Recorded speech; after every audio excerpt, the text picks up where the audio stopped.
Hi everyone, welcome to Ammu Simple Maths for Class 10 CBSE Mathematics. I am Amudavalli, your Maths teacher. Dear students, in the previous sessions you have learnt distance formula for the coordinate geometry, and by applying the distance formula you have solved many sums from exercise 7.1 from your NCERT textbook. And in today's session I am going to introduce you another important formula that is called section formula. And this will be an introduction to exercise 7.2, and you can solve various sums from this exercise 7.2 by applying the section formula. You all know coordinate geometry plays a vital role in our day-to-day practical life. You all know GPS, that is, what is the GPS? Global Positioning System, and Google Map. And in the if you want to find out the distance between any two places, you can make use of the distance formula. How is it possible? The location or position of any place on a map is given by their coordinates only as per their latitudes and longitudes. So when two places coordinates are known, you can find out the distance between those two places by making use of the distance formula, that is square root of x2 minus x1 the whole square plus y2 minus y1 the whole square. Okay. Similarly, suppose if A is one city and B is another city, and in between the two cities and another place, say P, if you want to find out the position of that place, you can make use of the section formula. So, how is it possible? That only I am going to brief you in this session. Okay, so if A and B are the any two places, suppose two cities, and in between that a particular place is there, that particular place's place position, that means their coordinates if you want to find out, then you can make use of the section formula. Okay, before you learn the section formula, in this session I am going to teach you what do you mean by the word section and what are the two types of sections. Okay. What do you mean by section? The word section means, it's very simple only. Section means dividing, cutting into parts. So that is segments, making into segments. Okay, there are two types of section, that is internal section and external section. Suppose if AB is a line segment, I hope you all know what do you mean by line segment. That's a basic geometrical concept. A line means that has no endpoints, so that can be denoted as both the sides arrow mark. So it goes this side and this side, we don't know where it ends. So that has no endpoints. Whereas a line segment means it's a part or a portion of a line. So the endpoints are A and B with the coordinates x1, y1 and x2, y2. And if there lies another point, say P, on the line segment with the coordinates x and y, then P is dividing the line segment AB into two parts, that is, say AP and BP. The point P which lies on the line segment, a point P which is lying on the line segment or which lies on the line segment which is joining the 2 points A and B, then the point P divides AB into two parts, say AP and BP, in the ratio m1:m2, then we can say the point internally divides the line segment. This is called internal section. That means the point P lies on the line segment which has the endpoints A and B with the coordinates x1, y1 and x2. So AP is to BP, it will be given as m1:m2. So AP by BP equal to m1 by m2. Here the point P lies on the line segment AB. Here the point P divides the line segment AB internally in the ratio m1:m2. So this is called internal section or internal division of the line segment, and we can find out the coordinates of the point which divides the line segment into two parts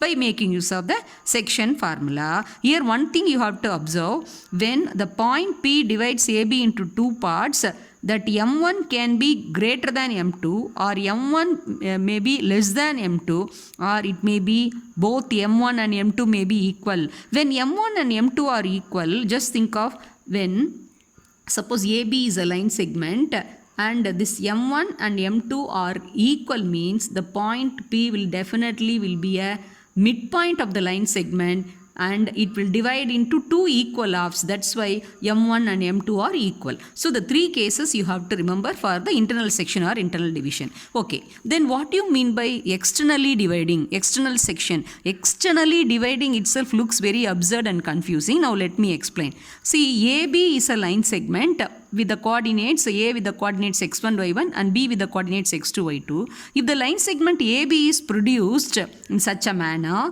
there lies a point P with the coordinates x and y, then you can say the point P lying outside the line segment lies to the external region of the line segment AB. It divides a line segment externally in the ratio M1 is to M2. See, the distance between the endpoint A and the external point P, that is AP, is denoted by M1, and the distance between the point B and the external point B, P, is denoted as M2. So AP by BP is given by AP by BP is M1 by M2. So the point P lies on the AB produced, that is lies outside externally. So the point P divides the line segment AB externally in the ratio M1 is to M2. This is called external section or external division. So here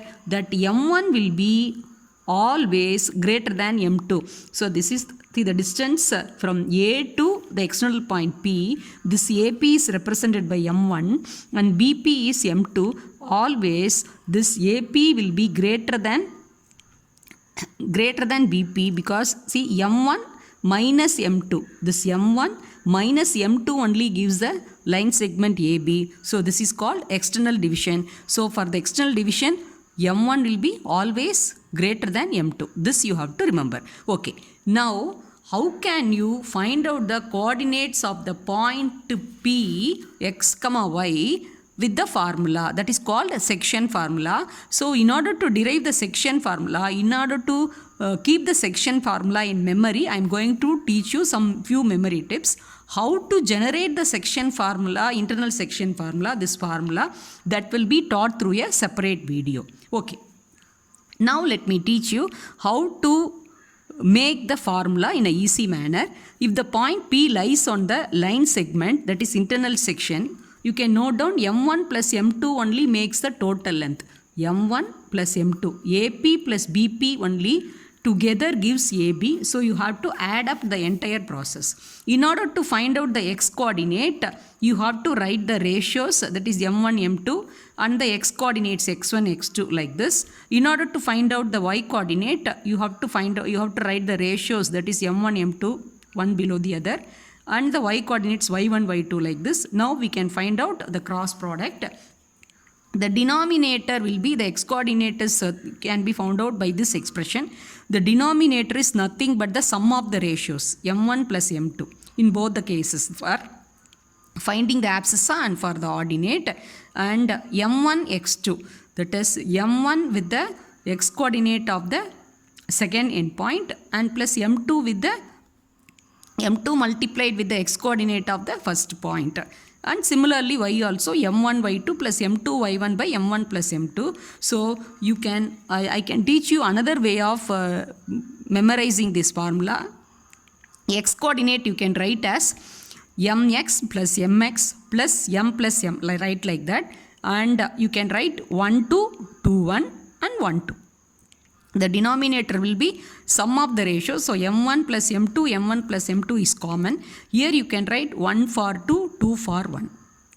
M1 x2 plus M2 x1. Similarly for the y coordinate, M1 y2 plus M2 y1. So when the P divides internally a line segment with the coordinates x and y, the x and y coordinate can be found out by making use of the formula. This is called internal section formula.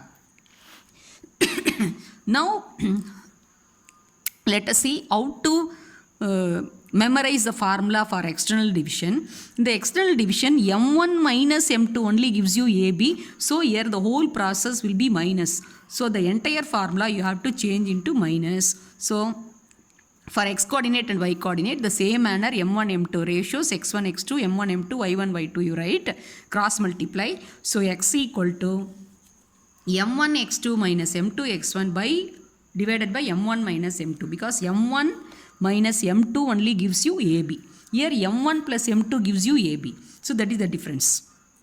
So the entire internal section formula, wherever the plus you are doing, you have to carry out with the minus sign. So you have got external section formula as x equal to m1 x2 minus m2 x1 by m1 minus m2, and y equal to m1 y2 minus m2 y1 divided by m1 minus m2. So this is the memory tip to learn the section formula. So by making use of this formula, you can solve the sums in the exercise 7.2. I hope this video is really useful to you. If you have any doubt, you can post your comments and doubts in the comment section. Thank you, students.